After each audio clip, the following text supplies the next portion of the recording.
a number of different recordings, and you will have to answer questions on what you hear. There will be time for you to read the instructions and questions, and you will have a chance to check your work. All the recordings will be played once only. The test is in 4 sections. Write all your answers in the listening question booklet. At the end of the test, you will be given 10 minutes to transfer your answers to an answer sheet. Now turn to Section 1.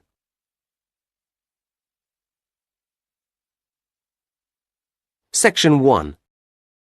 You will hear the secretary of a social club telephoning a tourist information office to get information for a group visit to the town of Tidborough. First, you have some time to look at questions 1 to 6.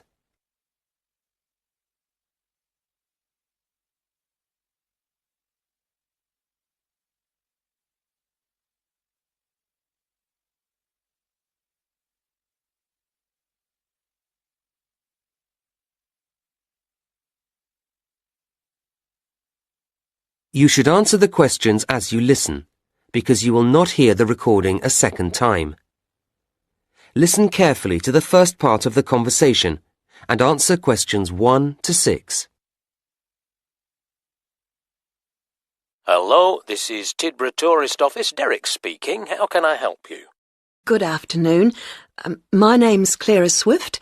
I'm the secretary of a social club, and we're planning a visit to Tidborough. Oh, yes. So I'd like to ask you some questions, if I may, to help with our plans. Of course. We're here to help. Now, we're thinking of staying in the youth hostel, as we'll be a group and it's quite cheap. Yes, and comfortable too. But could you tell me how far outside the centre it is? Oh, it's not too bad. It's only 1 kilometre from the station, which is very convenient, and 2 kilometres from the very centre of town. There's a frequent bus service. That doesn't sound too bad. Actually, I've tried phoning them but had no reply. You can check out everything you need to know if you go to www.cheapstay.com. That's their own site. It's quite new. And you could email them with your requirements directly from it. Oh, that sounds good, thank you. We'll be staying in the 3rd week of March. Will there be any special events going on then? Yes, that includes the 22nd, doesn't it? Good. That's when the street festival is held. It's great fun. Lots going on. It's held every year. OK. And when that's finished, if you've any energy left, you and your group might enjoy a concert we're putting on. Is it classical music or rock? Well, quite a mixture, actually. The point is that it's all performed by local musicians, and between them, they'll be playing most things. It sounds a little strange, but I guess it could be interesting. It seems we've chosen a good week to come. Is there anything else on? Oh, yes, indeed. The City Museum, which was recently completely restored, often has interesting exhibitions. There are some weird and wonderful modern paintings at the moment. That's a good exhibition. Then, opening on March the 24th, when you'll be here, it changes to natural history. I'd recommend it. Oh, I've made a note of that. Now, some of our group are quite young, and they may prefer to do things that they feel are more active than walking round museums and so on. What will they be able to do? Throughout March, in fact, the sports centre is going to be closed. But the swimming pool will remain open, and there's the park for general relaxation. That sounds all right. Before you hear the rest of the conversation, you have some time to look at questions 7 to 10.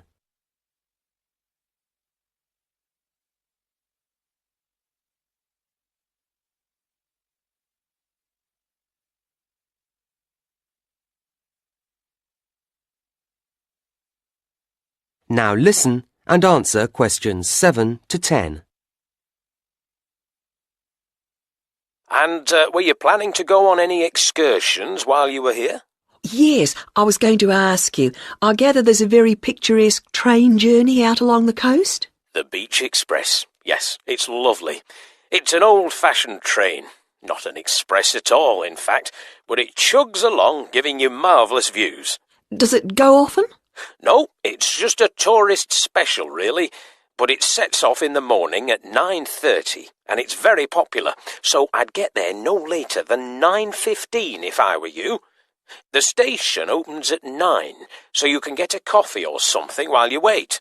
It sounds lovely. And for tickets? Well, as I say, it may be crowded at the station, so it's probably more convenient to get them beforehand from us at the tourist office. The youth hostel may sell them too. You'd have to check that. OK, I will, thanks. How much are tickets? £5, although students get 20% off, and if there are more than 10 of you travelling together, you get 15% off, so it's very reasonable. Yes, that's not too bad. And is it a long ride? Not really. I think it's about 3 hours actually in the train. You'll be back for lunch about 4 hours later. It stops twice for half an hour so you can stretch your legs, have a little stroll on one of the beaches. I see. Well, you've been very helpful. Thank you. Not at all. I hope you enjoy your visit. Contact us any time. That is the end of section 1. You now have half a minute to check your answers.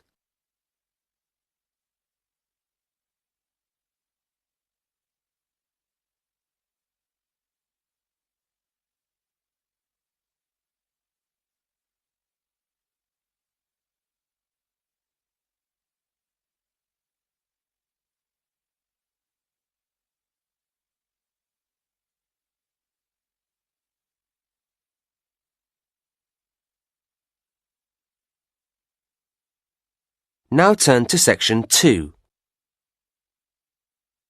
Section 2. You will hear a director of Hawkins, a large department store, giving an introductory talk to a group of temporary staff on their first day at the company. First, you have some time to look at questions 11 to 13.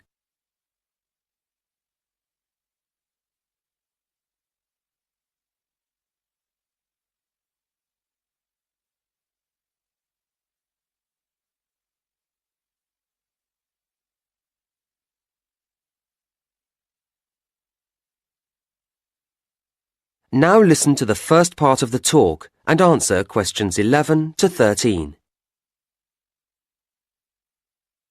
Hello everybody and welcome to Hawkins. I very much hope you will enjoy working here and indeed that some of you may take the opportunity to join our permanent staff. Now, my purpose this morning is to give you a short overview of Hawkins and a few pointers about working here. Then I'll hand over to Celia, Head of Human Resources, to begin the training proper. Right, now we've seen quite a mixed history in sales recently at Hawkins. 5 years ago, we saw the beginning of a success period as sales climbed at an exciting rate, but then they went flat again for a few years, although we're delighted that they've recovered in the last year to rise again, so the future looks bright. As a company, we have to watch and be proactive about where these sales are coming from. All of you here will be allocated to different departments, but you may be interested to know where your area stands in relationship to others. Hawkins was traditionally basically a clothing retailer, and clothes remain an important part of our business, but over recent years we've seen that reduce as food and electrical have both grown, leaving us equally balanced on all fronts at the present time. This is a situation we'd be pleased to maintain, although the general increase in food spending is predicted to affect all major players in our sector. Well, that's us. What about you, as temporary staff? Where do you fit in? Any business that operates in a changing climate must rely heavily on contributions from a flexible proportion of its staff, and Hawkins is no exception. Last year, we recruited temporary staff into every department, and this year we've done that again, actually increasing the numbers, and we expect to take on an even higher proportion next year. So you'll be playing an important part in our success. Before you hear the next part of the talk, you have some time to look at questions 14 to 19.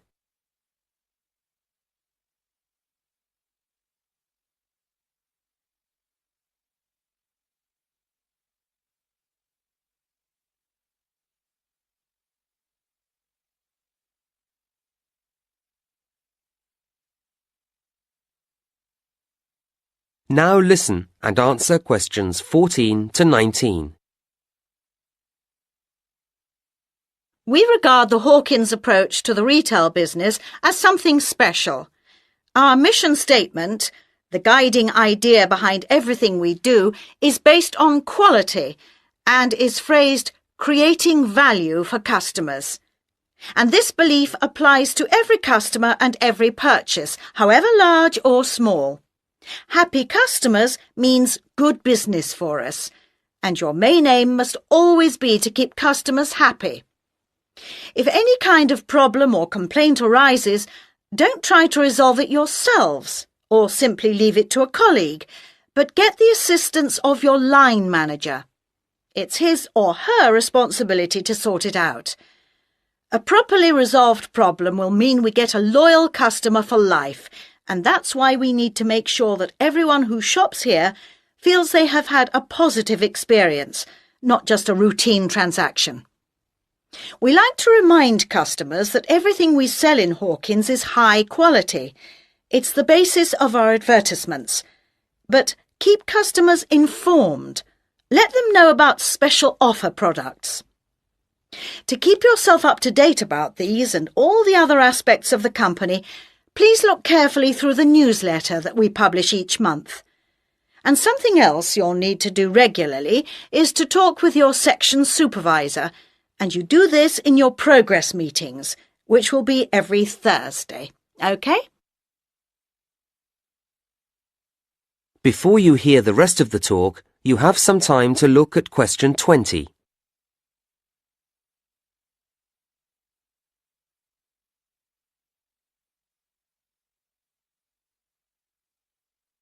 Now listen and answer question 20.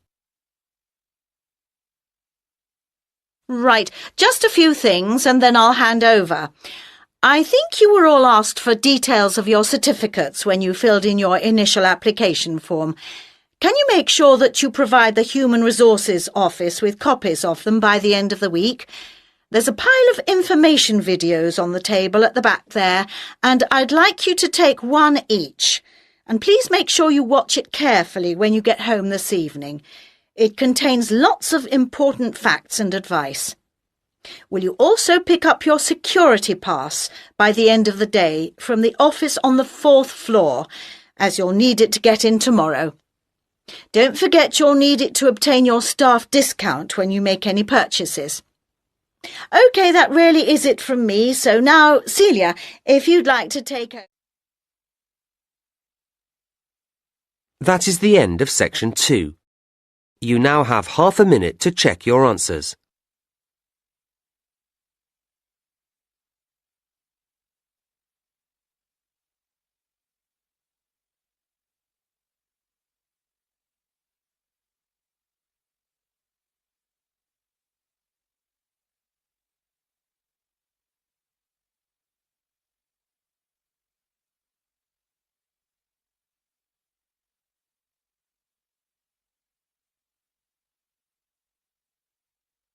Now turn to section 3.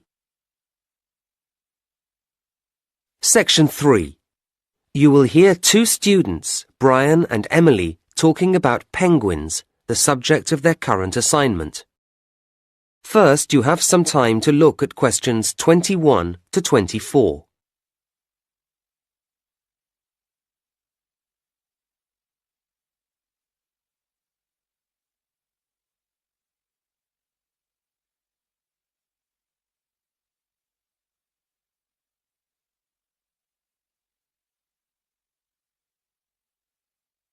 Now listen to the first part of the conversation and answer questions 21 to 24.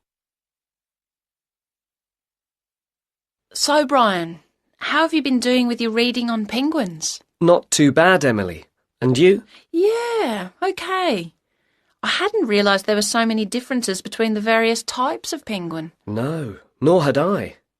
Anyway, I started with the Gen 2. And me with a rockhopper. And it turns out they're rather cautious. Not scared of swimming, I trust. Oh no, but they don't like going about at night. Scared of the dark, I suppose. And if they're climbing over some rocky landscape, they'll only jump if they have to. And even then they'll look carefully down and spend time deciding whether to or not.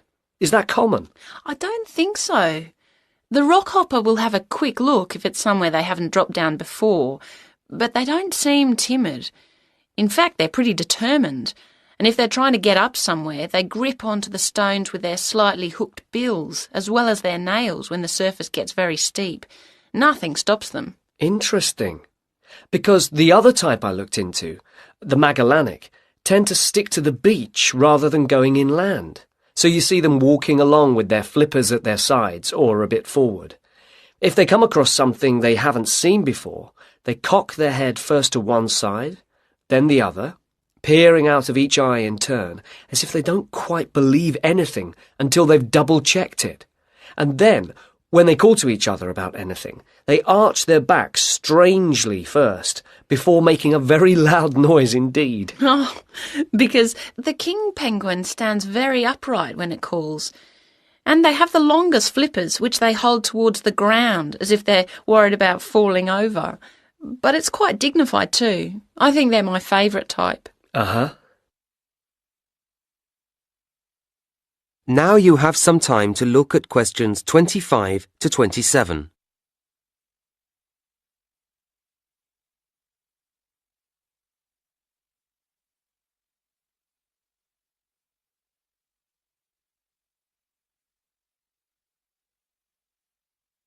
Now listen to the next part of the conversation and answer questions 25 to 27. Anyway, there are some things that they all do the same, aren't there? Oh, yes. Eating fish, for example. Well, of course. But sleeping, say. Yes. Occasionally you might see one stretched out flat in the sun for a snooze. But normally you see them standing at night, even though they're sound asleep. It seems odd, doesn't it?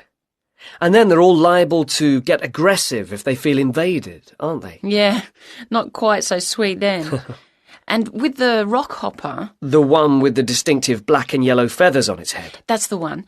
If it gets annoyed about something, then the black feathers on the head point upwards and the yellow feathers stick out. It all makes it look bigger or tougher. I wonder how often they get annoyed. Well, I don't know about annoyed, but they've plenty to get frightened of. They've got predators in the water and on land, well, in the sky anyway. Oh yes, the great skewer bird. It's after the eggs. So the penguins have to keep a careful watch for the skewer all the time, especially when they're nesting. They can spot the white patches in its wings, can't they, as one flies over? Yes, and then they sit very closely on the eggs to protect them. Not an easy life, really. No. Now you have some time to look at questions 28 to 30.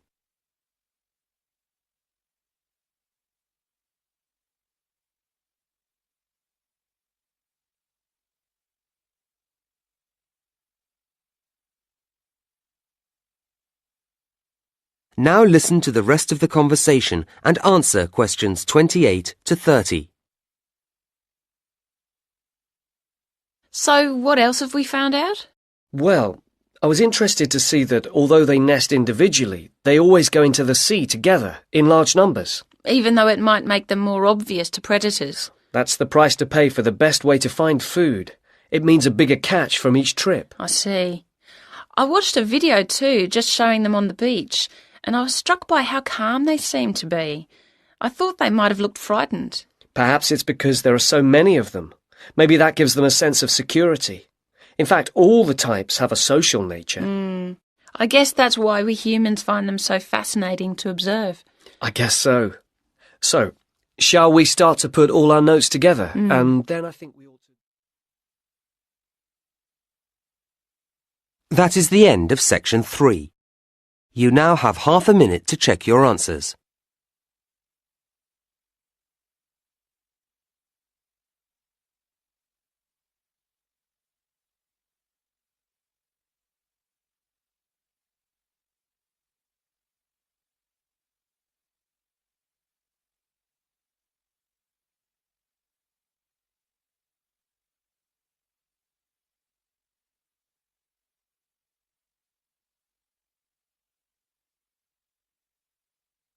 Now turn to section 4.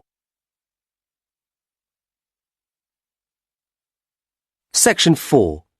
You will hear part of a lecture about issues involved in the management of the growth of cities. First, you have some time to look at questions 31 to 40.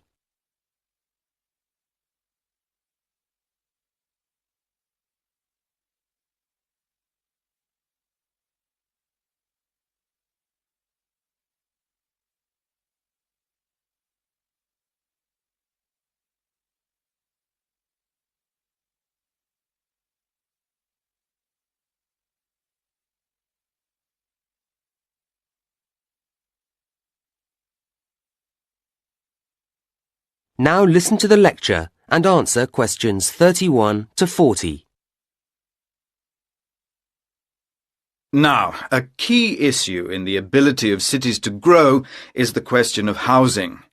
However, quality is as important as quantity here. But that isn't to say that this is easy to guarantee, and the development, or at least the spread, of many modern cities is marked by the sprawl of slum or shantytown housing. Governments are, of course, keen to address this, but the tendency to demolish them has often proved disastrous, as it doesn't solve the problem unless satisfactory replacements are ready for the inhabitants. What I'm saying is that suitable housing projects have to be lined up to accommodate these otherwise displaced people. And suitable is the key word here. All too frequently, there isn't real consultation, only token gestures. If the residents aren't fully involved, they are unlikely to find the resulting development appropriate to their needs. People need to feel reasonably independent, and strategies for providing accommodation schemes work much better if an approach rooted in self-help is applied.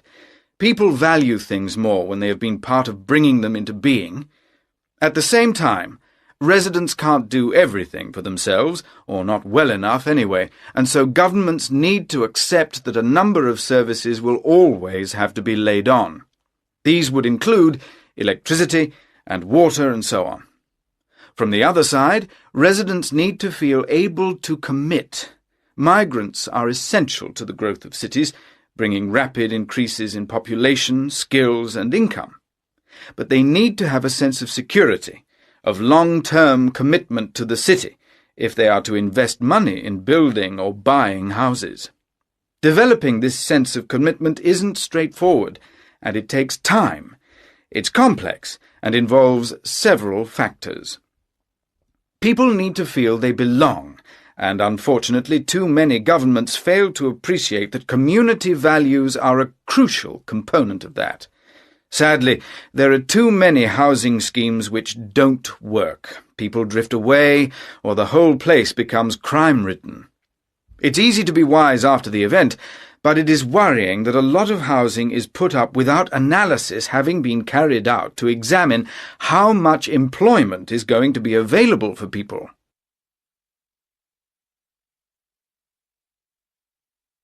But I don't want to labour the negatives too hard. Such difficulties as there are challenges, and challenges that can be, and often are, overcome.